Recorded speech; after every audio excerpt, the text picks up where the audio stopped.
है। हम सब की सबसे पहली जो शिक्षक होती है वो माँ होती है, इसलिए माँ का शिक्षित रहना बहुत जरूरी है।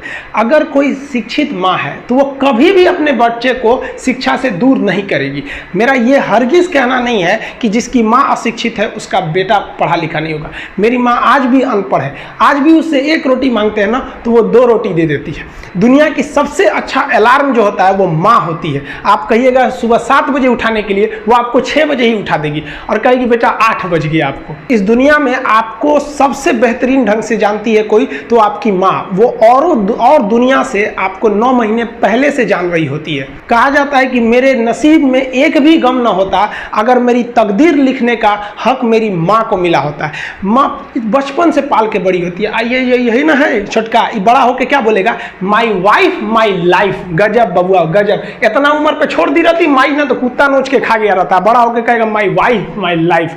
कभी भी माँ बाप से आप ऊंचे आवाज़ में बात नहीं कीजिएगा, वरना आपको शिक्षित कहलाने का कोई अधिकार नहीं है। और बाप जो होता है ना बड़ा खुददार इंसान होता है, कभी बोल नहीं पाता है। माँ तो बोल भी देती है ना, बाप बोल नहीं पाता है। जेब खाली रहने के बावजूद मैंने बाप को कभी ना कहते नहीं देखा। इस दुनिया में बाप से रईस इंसान मैंने नहीं देखा।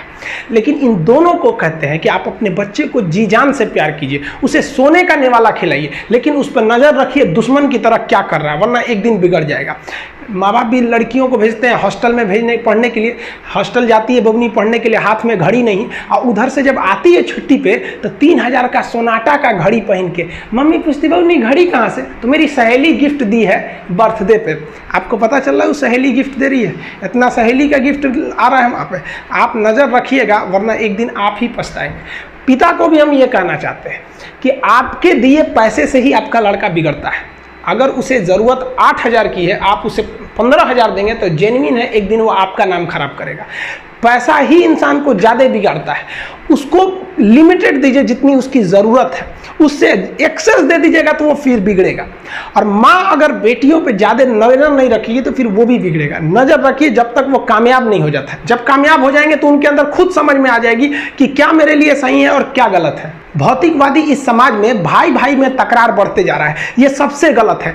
रावण जैसा शक्तिशाली व्यक्ति हार गया क्योंकि उसके पास उसका भाई नहीं था, और राम जी ने रावण जैसे विशाल लंका के स्वामी को ध्वस्त कर दिया क्योंकि राम जी के पास उनके भाई लक्ष्मण का साथ था।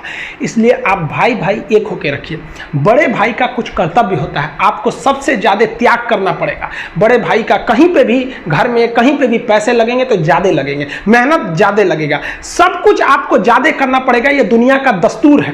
और छोटा भाई है उसे कभी भी बड़ों का सुनना ही पड़ेगा और आपको सुनना चाहिए।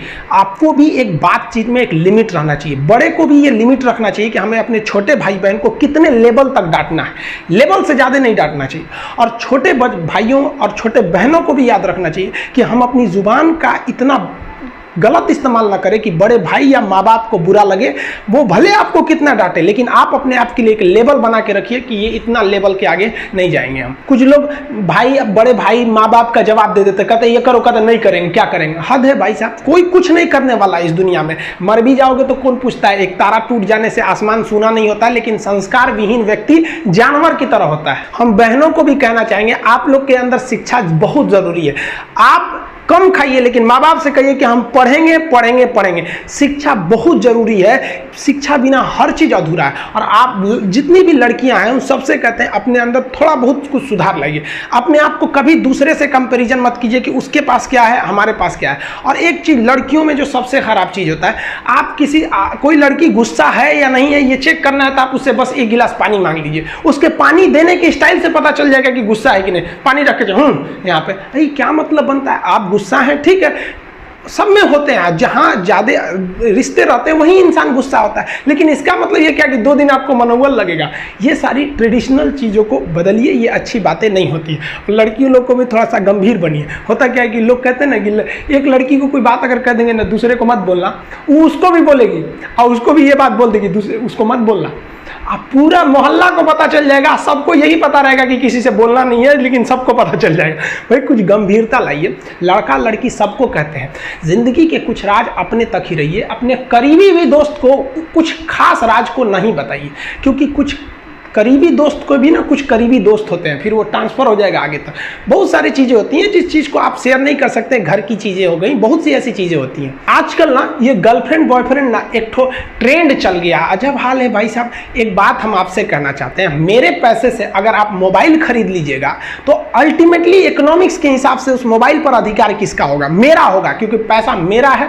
तो आप सोचिए, आप बाप के पैसा से अगर लड़की पटाएंगे तो लड़की किसकी होगी इकोनॉमिक्स के हिसाब से? बाप के लिए। तो लड़कियों को भी कहते हैं कि भाई ऐसा लड़का को मत वैल्यू दो जो बाप की कमाई पे तुमको घुमा रहा है, और लड़कों भी कहते हैं जागो, अगर बहुत शौक है ना गर्लफ्रेंड बनाने का तो अपने पैर पे खड़े हो जाओ। जिस दिन पैर पर खड़े होगे ना उस दिन समझ में आएगा ये सब चीजें फालतू चीजें होती है। कई लड़के बेचारे का दिल टूट जाता है, उनका शरीर एम्बुलेंस की तरह हो गया है, घायल दिल लेके घूम रहे हैं। अरे फालतू ये सब चीजें। जीवन में किसी के लिए आंसू मत बहाइएगा, वो आपके आंसुओं के काबिल नहीं होगा, और जो आपके आंसुओं के काबिल होगा वो कभी आपको रोने नहीं देगा। दिल टूट गया, गोली मारो यार, प्यार 24 कैरेट का था आपका, उसी की औकात नहीं थी जो खरीद सके।